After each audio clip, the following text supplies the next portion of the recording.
You know her as the brilliant witch who saved the wizarding world. The girl who always had the right answer, who never missed a homework assignment, who could brew complex potions while her classmates were still trying to light their cauldrons. Hermione Granger, the perfect student, the loyal friend, the hero of our childhoods. But what if I told you that behind that confident facade lived one of the most tragic figures in all of literature? What if the girl who seemed to have everything figured out was actually the most lost of them all? What if Hermione Granger's greatest tragedy wasn't facing Voldemort or surviving torture, but never learning that she was worthy of love just for being herself? This is the untold story of Hermione Granger. Not the hero we celebrated, but the broken child we never saw. A story that millions of gifted kids around the world are living right now, trapped in the same devastating cycle that nearly destroyed the brightest witch of her age. Because here's the truth nobody talks about. Hermione Granger saved the wizarding world, but she never learned how to save herself from her own need to be perfect. Picture this. You're 11 years old, sitting in your bedroom surrounded by books that are supposed to be your friends because the kids at school definitely aren't. You've just received a letter that changes everything. You're a witch, and you're going to a magical school where surely finally you'll belong. This was Hermione's reality. But here's what we missed in all those years of reading and watching her story unfold. Hermione didn't discover magic at 11. She discovered something far more intoxicating and infinitely more dangerous. She discovered that being smart could make people need her. Think about her first day at Hogwarts. While Harry and Ron were marveling at moving staircases and talking portraits, Hermione was already 3 chapters ahead in every textbook. But this wasn't just enthusiasm, this was survival. Because somewhere in that brilliant young mind, she'd already learned the most toxic lesson a child can learn, that her worth was directly proportional to her usefulness. Let's be brutally honest about what we saw in that first year. A girl who corrected professors, who raised her hand so eagerly she practically levitated out of her seat, who memorized entire textbooks before classes even began. We called it ambition. We called it dedication. But what it really was desperation. Hermione had spent 11 years being the weird kid, the one with the bushy hair and the big teeth who cared more about books than birthday parties. She'd learned that being smart was her only currency in a world that seemed determined to reject everything else about her. And when she arrived at Hogwarts, that lesson became her prison. Watch how she interacts with Harry and Ron in those early days. Every conversation is an opportunity to prove her value. Are you sure that's a real spell? Well, it's not very good, is it? Not arrogance, anxiety. The desperate need to establish herself as indispensable before they could decide she wasn't worth keeping around. And here's the heartbreaking part. It worked. But it worked for all the wrong reasons. When that troll broke into the castle, when Hermione was sobbing alone in that bathroom because Ron had called her a nightmare, something pivotal happened. Harry and Ron saved her life, yes, but more importantly they chose her. For the first time in her young life, someone wanted Hermione around not because she could help them with homework, but because she was their friend. Except Hermione didn't learn that lesson. Instead, she learned something far more dangerous. That being in mortal peril was what it took to earn friendship. That she had to prove her worth through crisis, through being useful, through being indispensable. Think about every major decision Hermione made throughout their adventures. The Philosopher's Stone, she solved the logic puzzle. The Chamber of Secrets, she figured out the basilisk. The Prisoner of Azkaban, she saved Sirius and Buckbeak. Time and time again, Hermione's value to the group was her ability to have the right answer at the right moment. And with each success, the prison walls grew higher. Because here's what nobody talks about when we celebrate Hermione's achievements. The crushing weight of always having to be right. The exhausting pressure of being everyone's go-to solution. The paralyzing fear that the moment she didn't know something, the moment she wasn't useful, would be the moment everyone realized they didn't actually need her. This is why she spent her first year memorizing every textbook. This is why she couldn't just let the boys figure things out on their own. This is why, even when she was petrified and lying unconscious in the hospital wing, she was still trying to help, clutching that piece of paper about basilisks in her rigid fist. Hermione at 11 wasn't just a studious child. She was a little girl who had learned that love was conditional, that acceptance had to be earned, and that the only currency she had to offer was her mind. She was a child who had never learned how to just be a child. And the most tragic part? Hogwarts didn't teach her differently. If anything, it reinforced every toxic lesson she'd already learned. Because at Hogwarts, being smart did make you valuable. Being useful did earn you friendship. Having the right answer did save the day. But it never, not once, taught Hermione Granger that she was enough just as she was. By her second year at Hogwarts, Hermione had tasted something more addictive than any potion Snape could brew, the sweet rush of being needed. And like any addiction, it required increasingly dangerous doses to achieve the same high. Let's talk about what was really happening in that brilliant mind of hers. Every 10 points to Gryffindor wasn't just recognition, it was validation that she existed, that she mattered, that she had earned her place in a world that had spent 11 years telling her she didn't belong. Each perfect essay, each correct answer, each impressed nod from a professor was another hit of the drug she couldn't live without. But here's the insidious thing about needing approval: it's never enough. There's always another test, another question, another opportunity to prove yourself. And the higher you set the bar, the farther you have to fall. Watch Hermione in her second year. She's not just studying anymore, she's consuming knowledge like oxygen, desperate to stay ahead of not just her classmates, but ahead of the creeping fear that maybe, just maybe, she's not as special as everyone thinks she is. This is when the real tragedy begins to unfold. Because Hermione had learned to equate her intelligence with her worth, every academic challenge became an existential crisis. Every question she couldn't immediately answer felt like a threat to her very identity. And then came the polyjuice potion incident. Now, we all remember this as Hermione being clever, figuring out that the heir of Slytherin had to be Draco Malfoy, brewing an incredibly advanced potion in a school bathroom like some kind of academic superhero. But let's look at what was really happening here. Hermione took a potion that could have killed her. She risked expulsion, imprisonment, and her very life because she couldn't bear the thought of not having the answer to the Chamber of Secrets mystery. Think about that for a moment. A 12-year-old girl was willing to risk everything: her education, her safety, her future, rather than admit she didn't know something. That's not cleverness. That's desperation. The most heartbreaking part wasn't even when she was lying in the hospital wing, covered in cat fur, humiliated and hurt.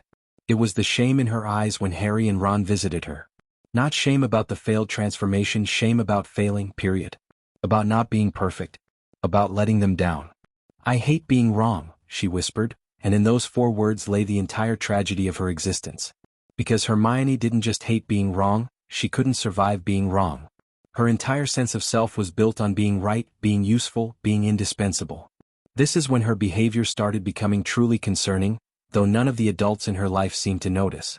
The obsessive studying, the inability to accept any grade less than perfect, the way she'd panic if she didn't know something immediately.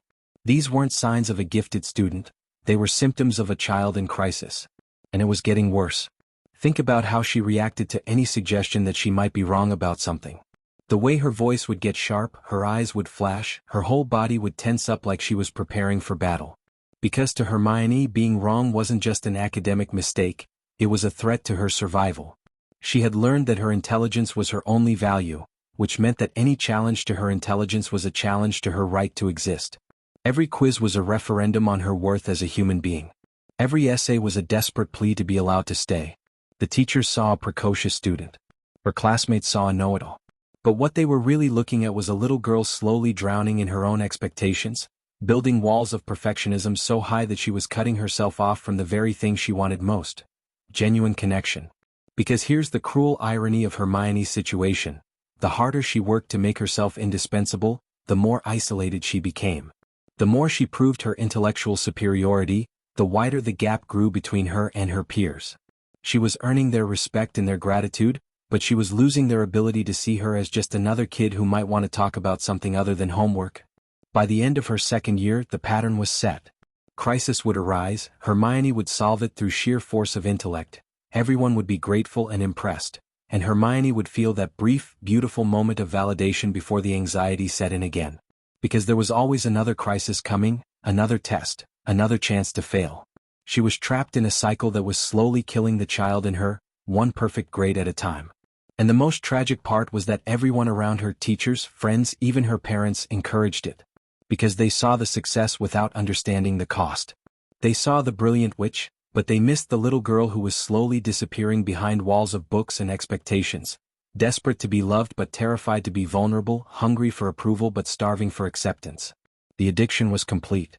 And like all addictions, it was about to demand a price that would nearly destroy her. Third year at Hogwarts brought with it the most dangerous drug Hermione had ever encountered: the time turner. And like any addict being offered the ultimate high, she couldn't resist, even though it would nearly kill her. But let's step back and really understand what was happening to Hermione by this point in her story.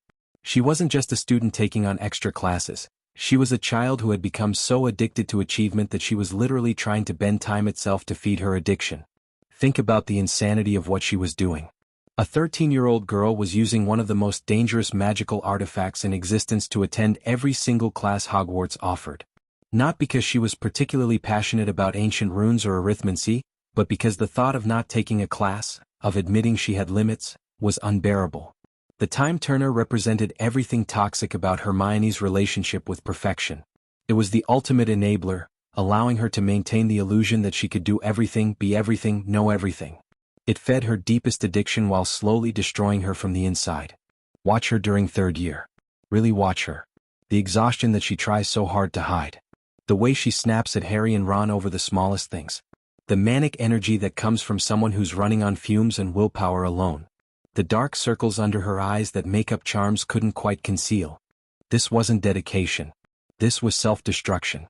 But the most tragic part wasn't the physical toll, it was what it revealed about how little Hermione valued herself. She was willing to risk her sanity, her health, her very existence because she couldn't bear the thought of being less than perfect. She would rather literally split herself across time than admit she was only human. And everyone around her enabled it. Professor McGonagall gave her the time turner without considering what it meant for a perfectionist child to have access to unlimited time. Her parents were probably thrilled that their daughter was taking every possible class. Her friends were too caught up in their own problems to notice that Hermione was slowly disappearing into her own impossible expectations. The breaking point should have come when she realized she couldn't save Buckbeak through studying. Here was a problem that couldn't be solved by being smarter, by working harder, by having the right answer. For the first time in her Hogwarts career, Hermione faced a situation where her intelligence wasn't enough. And it nearly shattered her. Watch how she responds to Buckbeak's impending execution. The frantic research, the desperate appeals to authority, the way she throws herself into trying to find a legal loophole because she can't accept that sometimes bad things happen that can't be prevented by being clever enough. This is when we see the full horror of what Hermione's addiction to perfection had done to her. She wasn't just afraid of being wrong, she was terrified of being powerless. She had built her entire identity around being the person who could fix things, solve problems, have answers. The idea that there were problems she couldn't solve was an existential threat. When she punches Draco Malfoy, it's not just about Buckbeak. It's the explosion of years of repressed emotion, years of trying to be perfect, years of believing that being smart and being right and being useful were the only things that made her valuable. For one brief, beautiful moment, Hermione Granger stopped trying to be perfect and just let herself feel. And it was the most human thing she'd done in years. But even that moment of authentic emotion got twisted into another example of her superiority. She didn't just hit Malfoy, she outwitted him first, pulling her wand, making him cower, proving even in her anger that she was cleverer than him. Even her moment of imperfection had to be perfect. The Time Turner subplot ends with Hermione saving Sirius and Buckbeak, solving yet another impossible problem through cleverness and determination. Another victory for the brilliant Hermione Granger. Another hit of validation. Another reinforcement that her worth was tied to her ability to fix things. But by this point, something inside her had broken. The constant pressure, the impossible standards, the crushing weight of always having to be right, it was eating her alive. She was becoming a ghost of herself, existing only in the spaces between achievements, defined entirely by what she could do rather than who she was.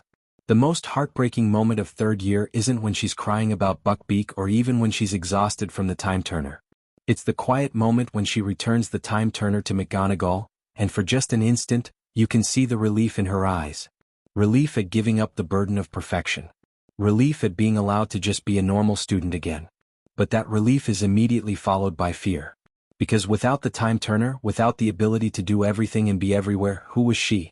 If she couldn't be perfect, if she couldn't solve every problem and ace every class, what value did she have? By the end of third year, Hermione had constructed a prison so beautiful and so complete that everyone mistook it for a palace. She was the perfect student, the ideal friend, the brilliant witch who could solve any problem. But inside that prison, a little girl was slowly suffocating under the weight of expectations she could never meet. And the most tragic part was that she had become her own jailer, convinced that the bars around her were what kept her safe, never realizing they were what kept her from being truly alive. Sometimes the most profound transformations happen not in moments of triumph, but in moments when we completely lose control. For Hermione Granger, that moment came in the form of a perfectly thrown punch to Draco Malfoy's smug face. But to understand why this moment matters so much, we need to understand what Hermione had become by her third year. She was a girl who had spent so long controlling every aspect of her life that she had forgotten what it felt like to simply react. Every word was calculated, every action was planned, every emotion was filtered through the lens of, is this the right thing to do? She had become a prisoner of her own perfectionism, trapped behind walls of logic and propriety and the crushing need to always be right. She was drowning in her own expectations, suffocating under the weight of being everyone's solution to everything. And then Draco Malfoy laughed about Buckbeak's execution. Let's really examine what happened in that moment. Hermione, who had spent weeks desperately trying to save Buckbeak through legal means, through research, through every proper channel available to her, suddenly faced the sneering satisfaction of someone who was celebrating the failure of all her efforts. For years she had swallowed her anger, her frustration, her hurt. She had channeled every negative emotion into studying harder, working more, being better. She had trained herself to respond to pain with productivity, to answer cruelty with competence. But in that instant, faced with Malfoy's callous joy, something snapped. The punch wasn't just physical violence, it was rebellion. Rebellion against the voice in her head that said she always had to be the better person.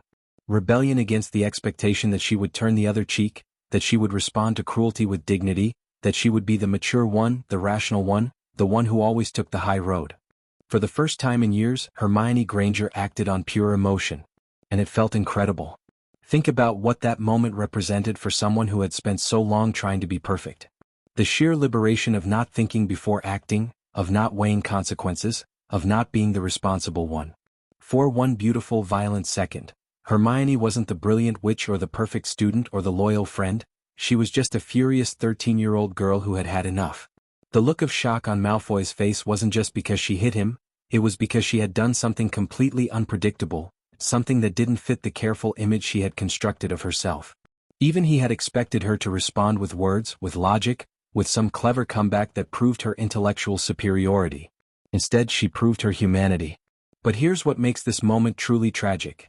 Even as she walked away from Malfoy, even as she felt that rush of having finally done something authentic and unfiltered, the guilt was already setting in. Because Hermione had been so thoroughly conditioned to equate her worth with being good, that any deviation from perfection felt like a moral failure. Watch her in the scenes immediately following the punch. She doesn't celebrate or feel proud or even really acknowledge what she's done. Instead, she immediately goes back to trying to solve problems, to be useful, to prove her value through intelligence rather than emotion. Because that's what she had been taught to do. Feel something? Channel it into studying. Heard about something? Fix it with logic. Angry about injustice? Research a solution. The punch was an anomaly in Hermione's carefully controlled existence, a crack in the perfect facade she had spent years constructing. And while it was beautiful in its authenticity, it was also terrifying for someone who had learned that her value lay in being rational, controlled, and always right. This is why the punch matters so much in understanding Hermione's tragedy. It shows us what she could have been if she had learned that her emotions were valid, that her anger was justified, that she didn't have to be perfect to be valuable. It gives us a glimpse of the passionate, fierce, wonderfully human girl who had been buried under years of trying to be the ideal student. But it also shows us how deeply the damage had gone. Because even after proving to herself that she could act on instinct, that she could be imperfect and the world wouldn't end, she immediately retreated back into the safety of her intellectual prison. The punch was a moment of breaking free, but it wasn't enough to break the chains. Those had been forged too strong and worn too long. Within hours, Hermione was back to being the problem solver, the one with all the answers, the perfect friend who could fix anything with enough research and determination. But for those who knew how to look, the punch had revealed something crucial. Beneath all that perfection, beneath all that control, beneath all those perfect grades and flawless logic, was a girl who was capable of messy, complicated, beautifully human emotion. The tragedy was that she never learned to let that girl out again. By the time the war truly began, Hermione Granger had perfected the most dangerous skill of all, the ability to sacrifice herself so completely for others that she convinced everyone, including herself, that it was noble rather than tragic. The decision to modify her parents' memories and send them to Australia wasn't just about protecting them from Voldemort. It was the culmination of everything Hermione had learned about love, worth, and what it meant to matter to people. And it reveals the most heartbreaking truth about her character. She had never learned the difference between being loved and being useful. Think about the magnitude of what she did. She erased herself from her parents' minds. She took away their memories of her first steps, her first words, her Hogwarts letter, every proud moment and tender memory they had shared. She condemned herself to becoming a stranger to the two people who had loved her unconditionally since birth. And she convinced herself it was logical. But let's examine what was really driving this decision. Yes, she wanted to protect her parents, but why was erasing their memories of her the solution she chose? Why not just send them away with their memories intact? Why not find them a safe house, or put them under protection, or use any of the other methods the Order was using to protect loved ones? Because Hermione had learned that love was dangerous. She had learned that caring about her made her parents vulnerable. She had learned that her very existence was a threat to the people she loved most. This is the twisted logic of someone who has spent years believing that their worth is conditional. If her parents loved her, they were in danger. If they forgot her, they would be safe. Therefore, the most loving thing she could do was to remove herself from their lives completely.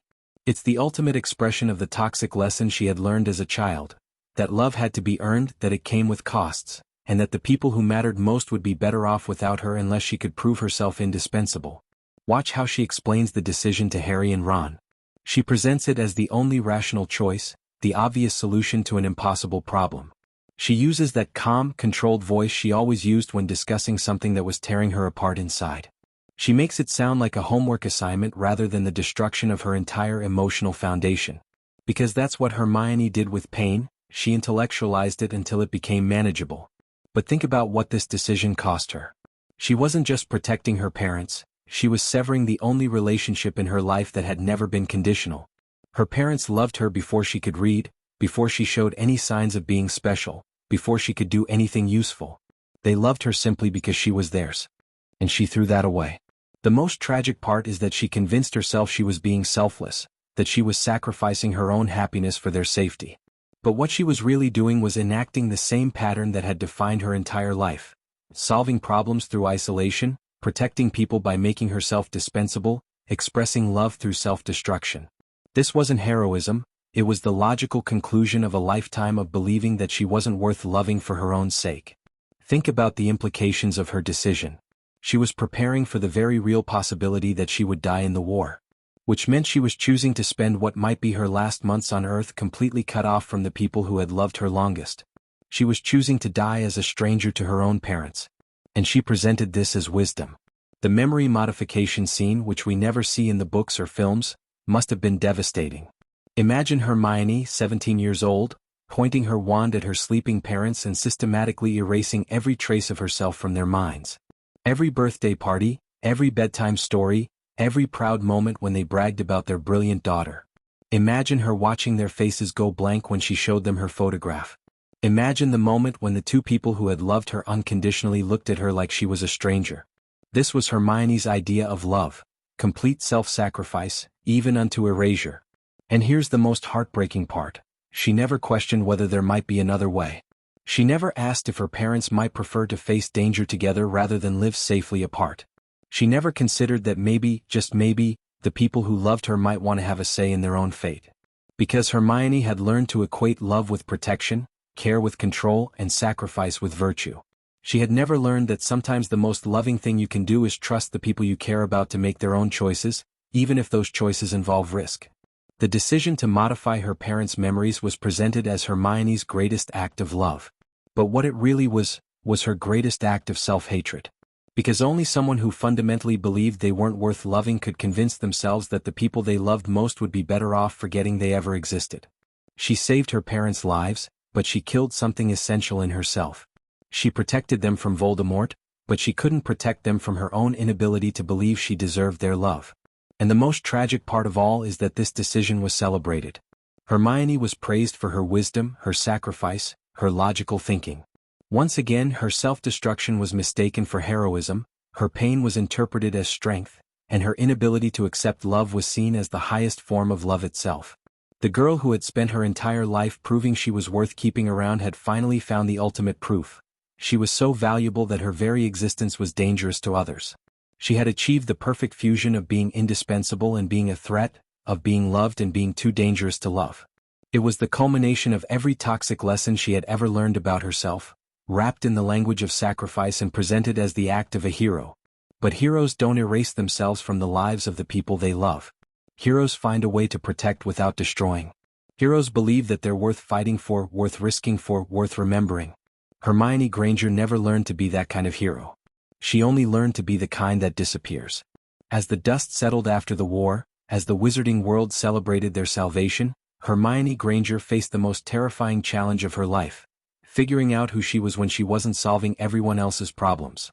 But here's the tragedy that no one talks about in all those, and they lived happily ever after epilogues. Hermione never learned the lesson she most desperately needed. She never discovered that she was worthy of love just for being herself.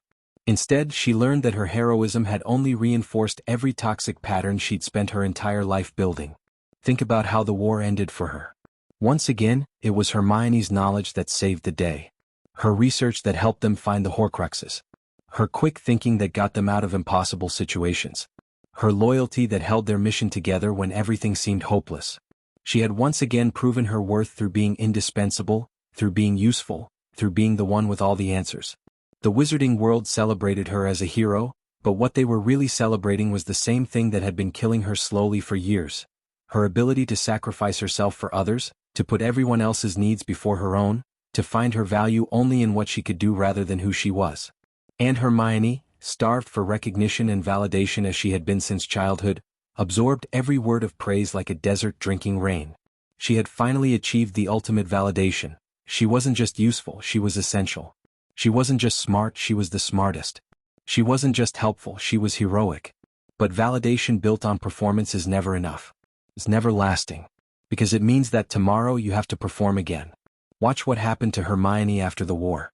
She threw herself into her career with the same desperate intensity she had once brought to her studies. She championed house elf rights not just because it was important, but because it gave her a problem to solve, a cause to be useful for. She buried herself in legislation and advocacy and the 1,000 ways she could prove that she deserved her place in the post-war world.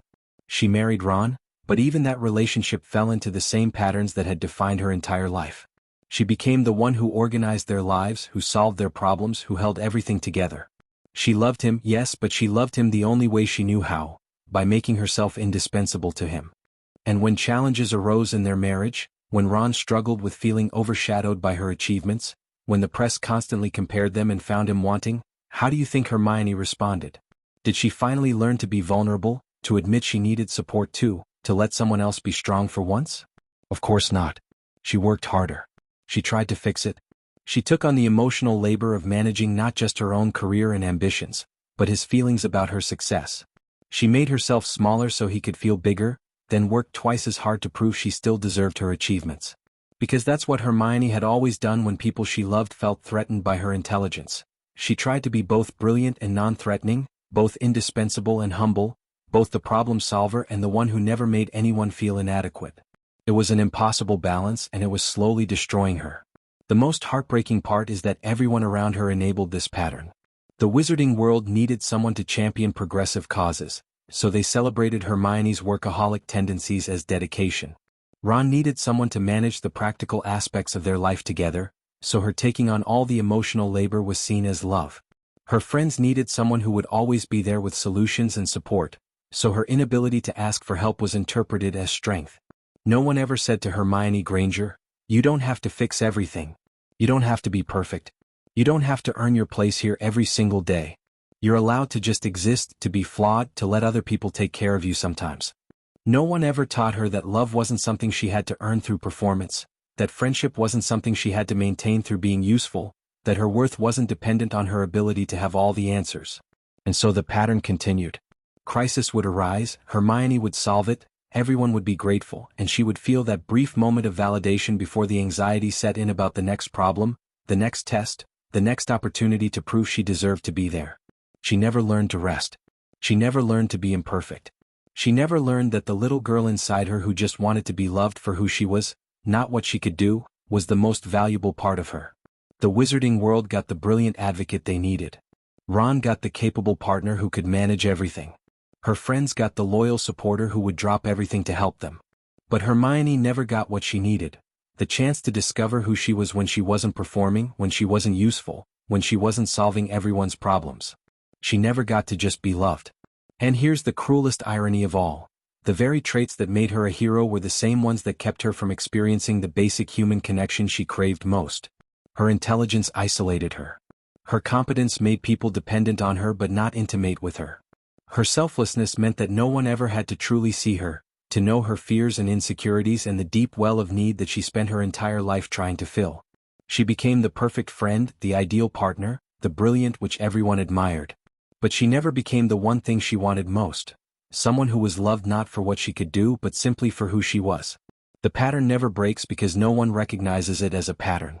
Society celebrates the overachievers, the ones who sacrifice themselves for others, the ones who make everyone else's lives easier through their competence and dedication. We call them heroes and role models, never realizing that we're celebrating their slow-motion self-destruction.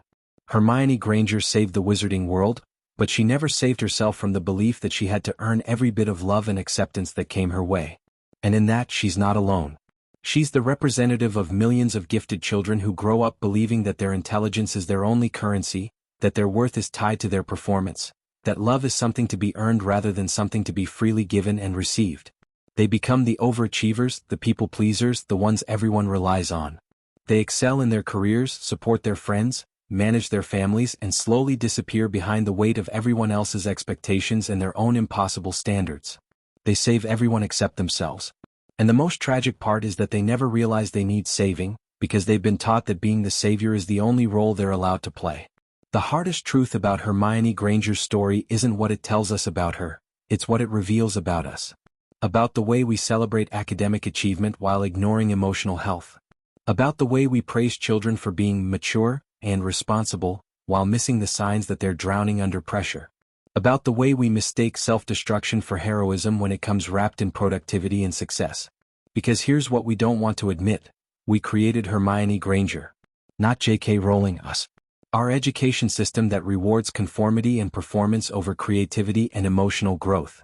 Our culture that tells children their worth is determined by their grades, their test scores, their ability to impress adults. Our society that celebrates overachievement while ignoring the psychological cost.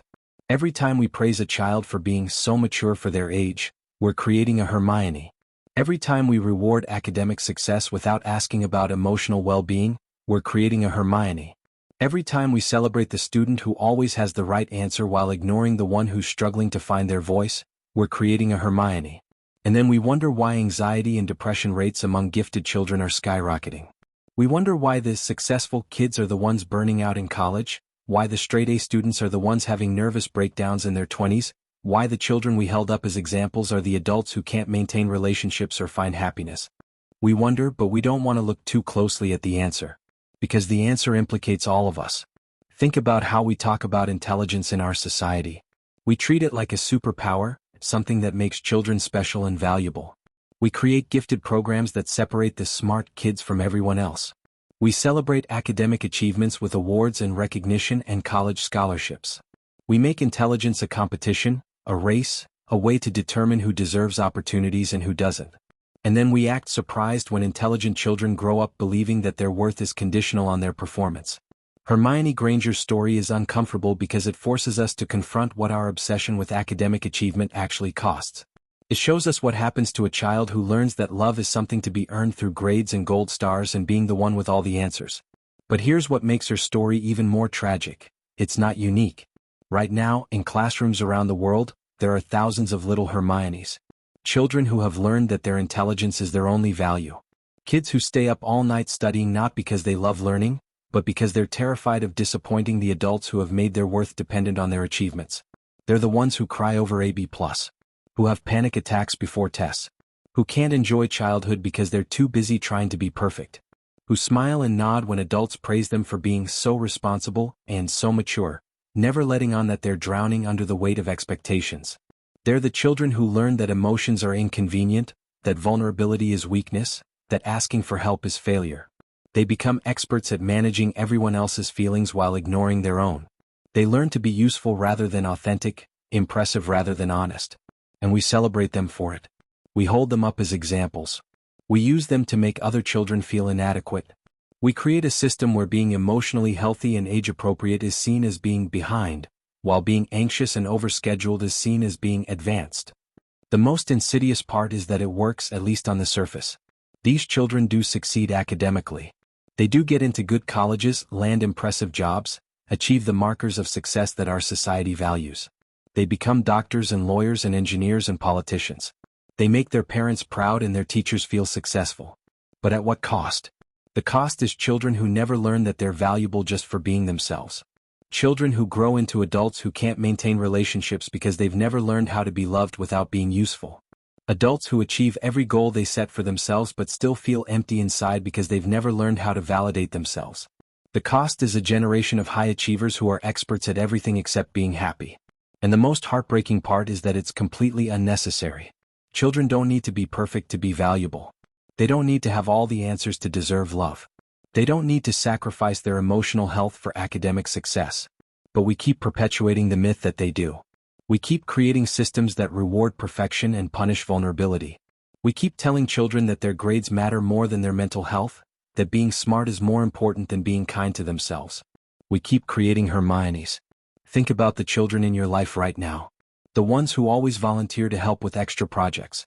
The ones who apologize when they get anything less than perfect scores. The ones who seem more comfortable talking to adults than to their peers.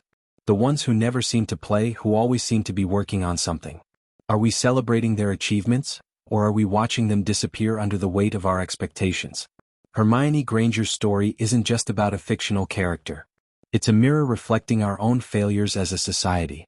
Our inability to see that academic success without emotional health is not success at all. Our tendency to mistake anxiety for ambition, perfectionism for excellence, self-destruction for dedication.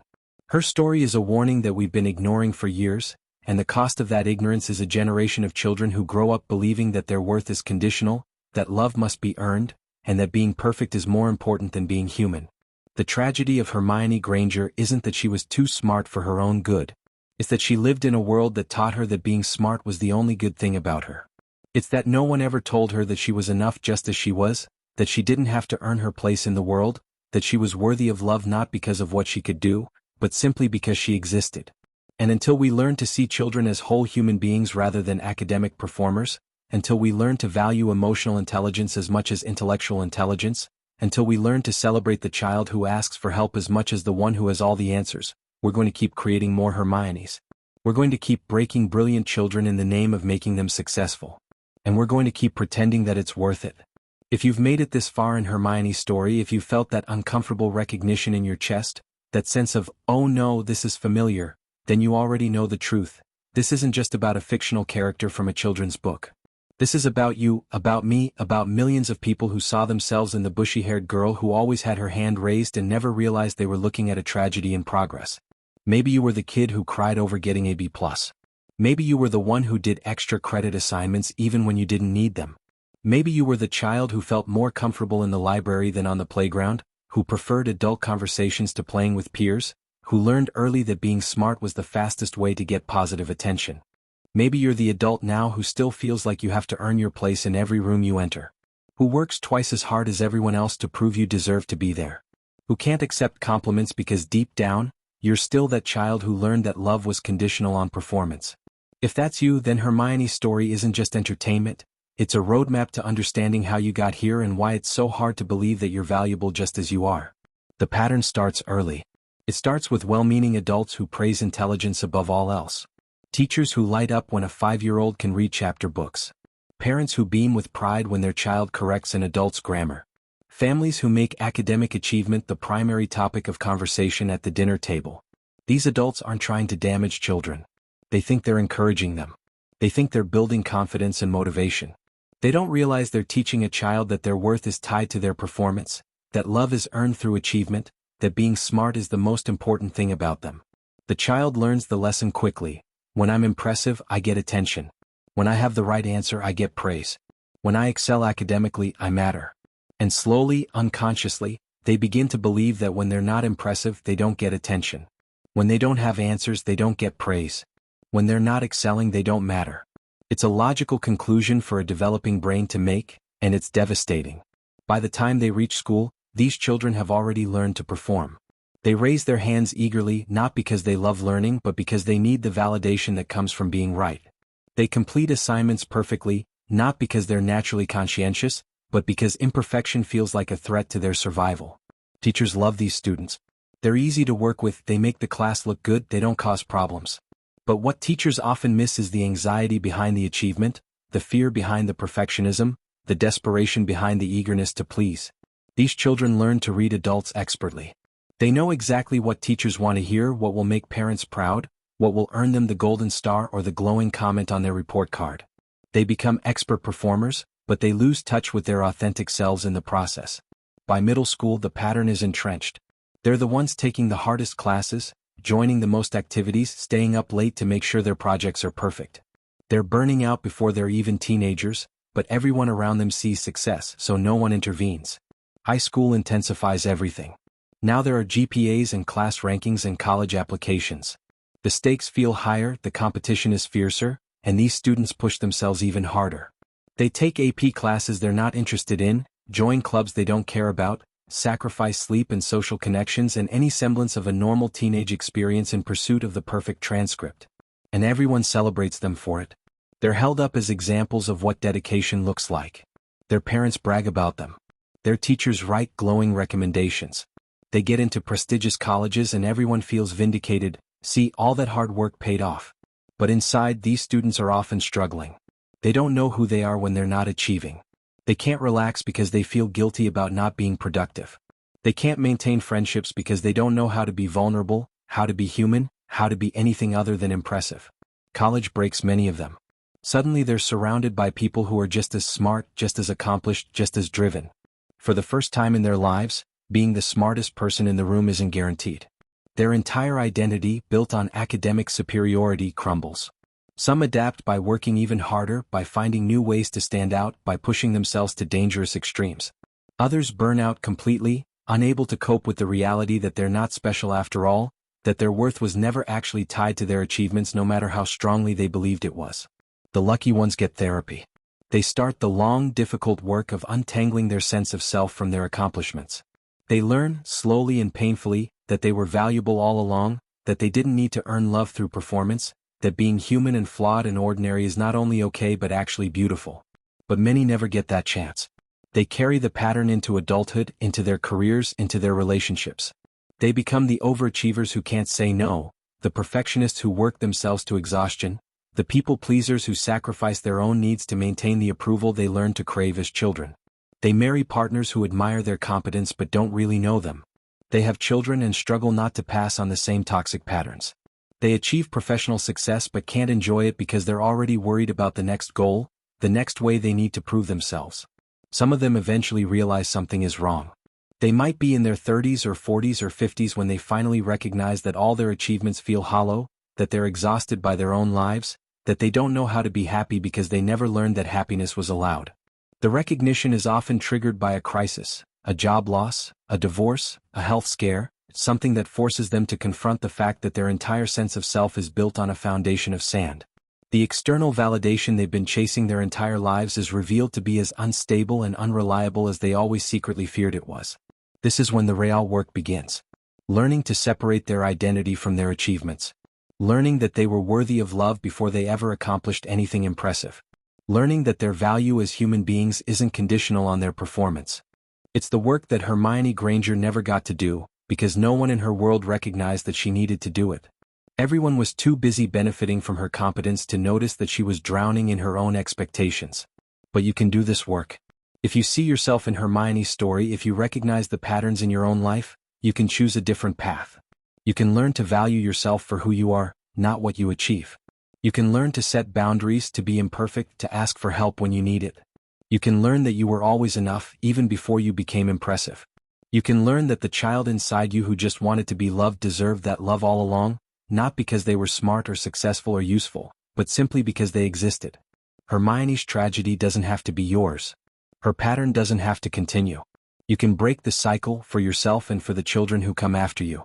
You can learn to be loved not for what you do but for who you are. And that might be the most important lesson of all. Right now, as you read this, there's a child somewhere who just spent 3 hours on a homework assignment that should have taken 30 minutes, not because they didn't understand it, but because they couldn't bear the thought of turning in anything less than perfect. There's a 10-year-old lying awake at night, worried about a test next week, their stomach in knots over the possibility of letting their parents down. There's a teenager who hasn't hung out with friends in months because they're too busy with AP classes and extracurriculars and volunteer work, building the perfect college application at the expense of actually enjoying their adolescence. There's a college student having a panic attack in a library bathroom because they got AB on a paper and they can't remember who they are when they're not the smartest person in the room. These children are the modern Hermiones. They're growing up in a world that has somehow made Hermione's toxic patterns even more intense, even more rewarding, even more difficult to escape. Social media has turned academic achievement into a public performance. Now it's not enough to get good grades, you have to post about them, share them, turn your accomplishments into content that others can like and comment on. The validation loop that trapped Hermione has become digitized, amplified, made available 24/7. Parents share their children's achievements online before the kids are old enough to consent, turning academic success into social currency. Children learn before they can even read that their accomplishments are valuable not just for their own growth, but for their family's reputation, their parents' social standing, their worth in the eyes of strangers on the internet. The competition has intensified too. Where Hermione only had to compete with the students in her year at Hogwarts, today's children are competing with peers around the world. They see 13-year-olds starting companies, 15-year-olds getting into Harvard, 16-year-olds winning international competitions. The bar for impressive keeps rising, and children keep pushing themselves higher to meet it. Educational systems have doubled down on the very approaches that created Hermione's problems in the first place. More standardized tests, more pressure to achieve, more emphasis on competition rather than collaboration. Children are sorted into tracks earlier and earlier, labeled as gifted, or advanced, or honors, in ways that make their academic performance feel like their identity rather than just one aspect of who they are. The mental health crisis among young people is unprecedented, and yet we continue to act surprised by it. We wring our hands over rising rates of anxiety and depression among students while simultaneously creating systems that reward perfectionism and punish vulnerability. We celebrate the valedictorian while ignoring the cost of their achievement. We praise the student who takes 8 AP classes while missing the signs that they're burning out.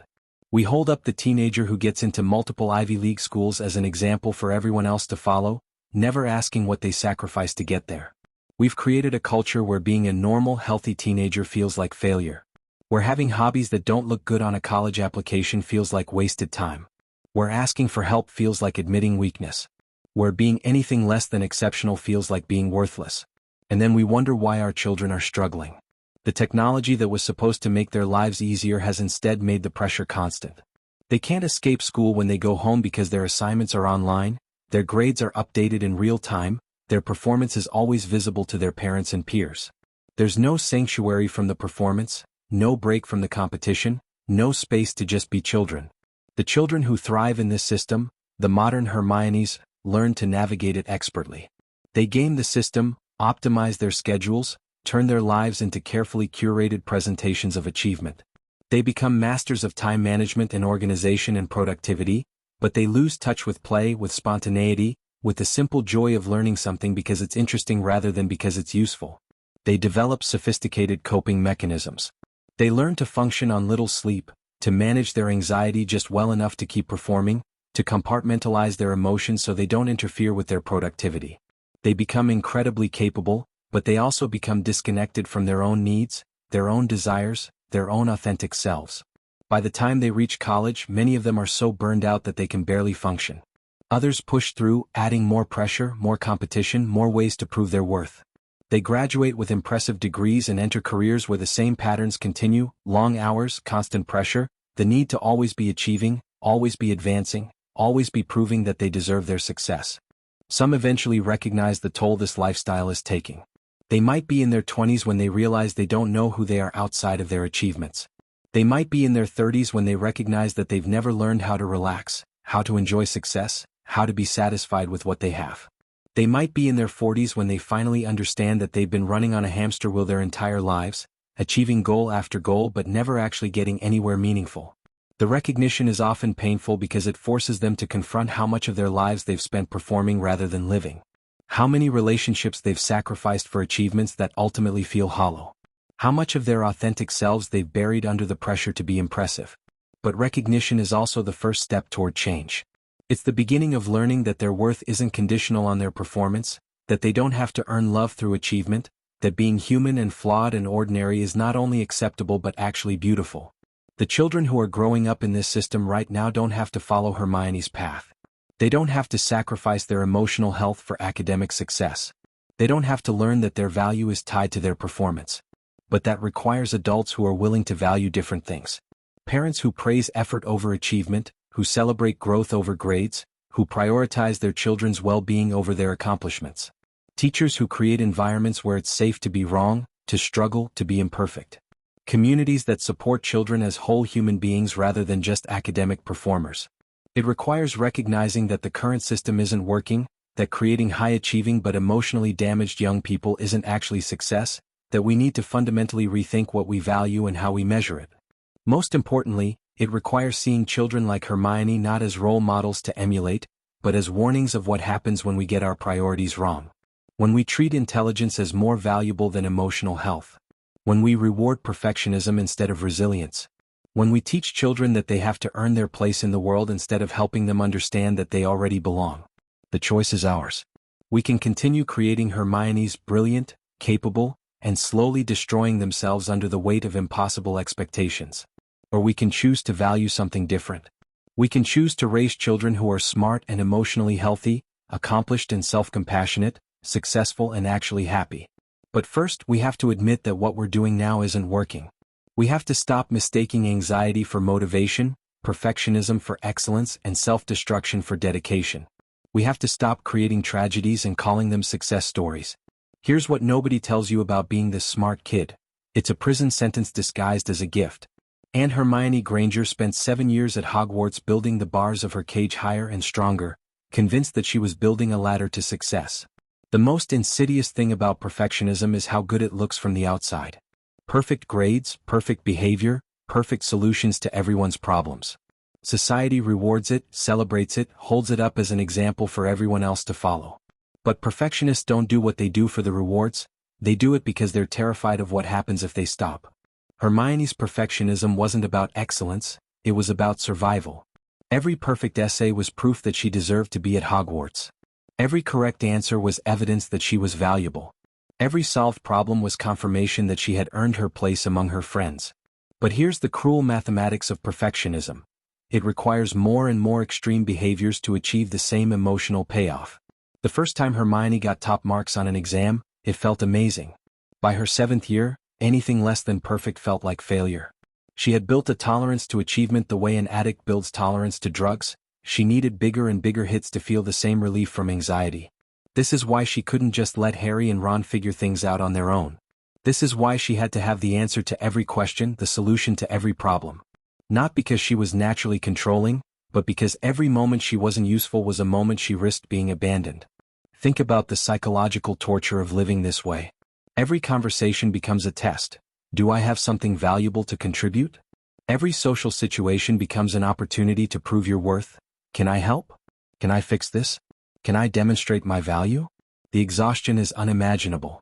Not just the physical tiredness from studying all night and taking on too many responsibilities, but the emotional exhaustion of never being able to relax, never being able to just exist without performing, never being able to trust that people want you around for who you are rather than what you can do for them. And the isolation is complete. Because when everyone sees you as the person who has it all together, who do you turn to when you're falling apart? When everyone depends on your strength, where do you go for support? When your entire identity is built around being the one with all the answers, how do you admit that you have questions? Hermione spent her entire Hogwarts career surrounded by people who cared about her, but she was completely alone with her struggles because she couldn't risk being vulnerable. Vulnerability meant imperfection, and imperfection meant worthlessness. The most heartbreaking moments in her story aren't the dramatic ones, they're the quiet ones. The times when she's studying alone in the common room while everyone else is socializing. The moments when she corrects herself mid-sentence because she's realized she might be wrong about something. The split seconds when she looks uncertain before her face snaps back into that confident expression we all remember. These are the moments when we can see the little girl inside the perfect student, the child who just wants to belong, who just wants to be accepted, who just wants to matter to someone without having to earn it every single day. But those moments are fleeting because Hermione learned early that vulnerability is dangerous, that showing weakness invites rejection, that the only safe way to exist is to be so useful that no one can afford to let you go. The tragedy is that she was never actually in danger of being rejected. Harry and Ron loved her long before she proved her worth to them. Her professors respected her intelligence, but they also cared about her as a person. Her parents were proud of her achievements, but they loved her unconditionally. But Hermione couldn't see this. When you've learned that love is conditional, when you've been taught that acceptance must be earned, it's almost impossible to believe that someone might value you for reasons that have nothing to do with your performance. So she kept performing. She kept achieving. She kept solving everyone's problems and having all the answers and being the perfect friend who never needed anything in return. And slowly, year by year, the real Hermione disappeared. The girl who might have had different interests, different dreams, different ways of connecting with people. The child who might have been messy and complicated and beautifully imperfect. The person she could have been if she had ever learned that she was enough just as she was. By the end of her story, Hermione Granger had become the perfect student, the ideal friend, the hero everyone admired. But the cost was her authentic self, sacrificed on the altar of other people's expectations and her own impossible standards. This is the price of perfection. You get to be admired, celebrated, held up as an example, but you never get to be truly known. You get to solve everyone's problems except the one that matters most. The problem of not knowing who you are when you're not performing. And here's the most tragic part of all. The world benefited so much from Hermione's perfection that no one had any incentive to help her heal from it. Her teachers got the perfect student.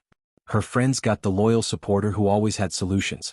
The wizarding world got the brilliant hero who helped save them all.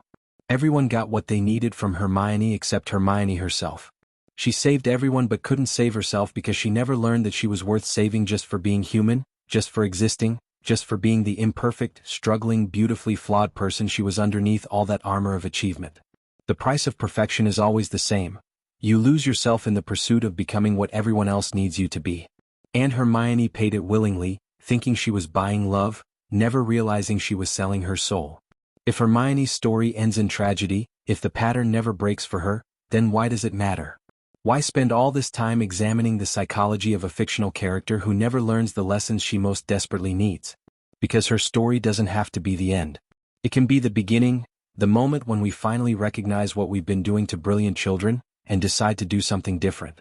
Every time someone reads Harry Potter and identifies with Hermione, every time a gifted child sees themselves in her desperate need to prove their worth, every time a parent recognizes their own child in her perfectionism, that's an opportunity for change.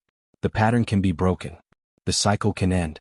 But it requires conscious effort, deliberate choice, and the willingness to value different things than our society currently celebrates. If you're a parent, it starts with how you respond to your child's achievements and failures. Instead of, "I'm so proud of your A+," try, "I can see how hard you worked on this." Instead of displaying every perfect test score on the refrigerator, celebrate the times they tried something difficult and struggled with it.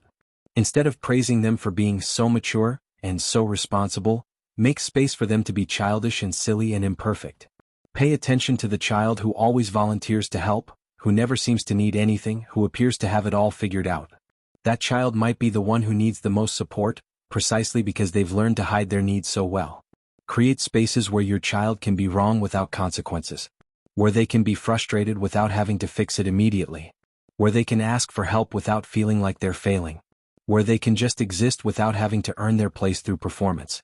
Most importantly, love them loudly and unconditionally for who they are, not what they achieve.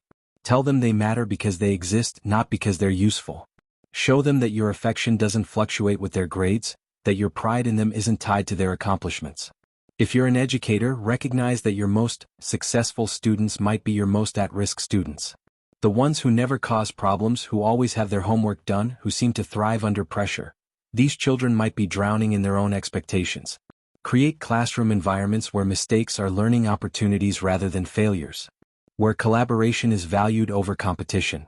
Where different types of intelligence and different learning styles are celebrated. Where children can discover their interests rather than just meeting academic requirements. Pay attention to the student who seems anxious about anything less than perfect performance.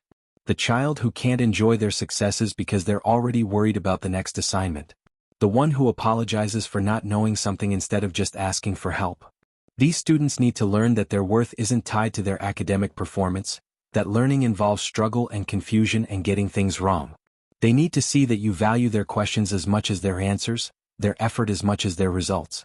If you're someone who recognizes yourself in Hermione's story, if you've spent your life trying to earn love through achievement, know that it's not too late to learn a different way of being in the world. Start small. Practice being imperfect in low-stakes situations. Let yourself struggle with something without immediately trying to fix it. Ask for help when you need it, even if you think you should be able to handle it alone. Learn to separate your identity from your accomplishments. You are not your job, your grades, your achievements, or your ability to solve problems. You are a complex human being with intrinsic worth that has nothing to do with your performance. Practice self-compassion. Treat yourself with the same kindness you would show a friend who was struggling. When you make a mistake, instead of harsh self-criticism, try gentle understanding. When you don't know something, instead of shame, try curiosity. Most importantly, learn to recognize and honor your own needs. You have been so focused on meeting everyone else's needs that you may have lost touch with your own. What do you actually enjoy? What brings you peace? What do you want, separate from what you think you should want? The work isn't easy. When you've spent a lifetime believing that your worth is conditional, learning to accept unconditional self-love feels foreign and frightening. When you've always been the helper, learning to receive help can feel vulnerable and uncomfortable. But it's possible. People do heal from perfectionism. They do learn to value themselves for who they are rather than what they achieve. They do discover that they were always enough, that they never needed to earn their place in the world. The key is recognizing that healing isn't another achievement to accomplish perfectly. It's a messy, non-linear process that involves setbacks and struggles and getting things wrong. It requires exactly the kind of imperfection that perfectionists have spent their lives avoiding. But on the other side of that healing lies something beautiful. The ability to be authentically yourself, to connect genuinely with others, to find joy in being rather than just doing. The freedom to make mistakes without it feeling like the end of the world. The peace that comes from knowing you're valuable just for existing. Hermione never got that healing, but you can. Her story can be your cautionary tale rather than your destiny. Her patterns can be what you learn to recognize and change rather than what you unconsciously repeat. The cycle of perfectionism, of conditional self-worth, of earning love through achievement, it can end with you. You can be the one who breaks the pattern, who chooses a different way, who learns to love and be loved for who you are rather than what you do. And in doing so, you can help ensure that the children who come after you never have to pay the price that Hermione paid. You can help create a world where intelligence is celebrated but not at the expense of emotional health, where achievement is valued but not more than authenticity, where being smart is seen as one wonderful aspect of a person rather than their entire worth. You can help create a world where the next Hermione Granger gets to be brilliant and happy, accomplished and self-compassionate, successful and truly loved for exactly who she is. The story doesn't have to end in tragedy. It can end in transformation, in healing, in the beautiful recognition that you were always enough. But it starts with choosing to see the pattern, to understand the cost, and to decide that you're worth more than the prison of perfection. You're worth the messy, complicated, beautifully imperfect work of learning to love yourself just as you are. Hermione Granger saved the wizarding world, but she never learned to save herself from the belief that she had to be perfect to be loved. Her tragedy is that she spent her entire life proving her worth to people who already valued her, earning love that was already freely given, building walls to protect a self she thought was unworthy of protection. But her story doesn't have to be yours. You don't have to pay the price of perfection. You don't have to earn your place in the world. You don't have to be useful to be valuable. You are enough exactly as you are right now. Not because you're smart or accomplished or helpful, but because you exist. Because you're human. Because your worth was never conditional on your performance, even though you were taught to believe it was. The little child inside you who just wanted to be loved. That child was always worthy of love. Always deserving of acceptance. Always enough. It's time to let that child know they can rest now. They can stop performing. They can stop proving their worth. They can just be loved. And maybe, in learning to love yourself unconditionally, you can help ensure that no other brilliant child grows up believing they have to earn what should be their birthright. The simple, profound knowledge that they matter just because they're here. The story of Hermione Granger is a tragedy. But your story can be a healing. Your story can be the one where the pattern finally breaks, where love wins, where being enough is finally beautifully enough.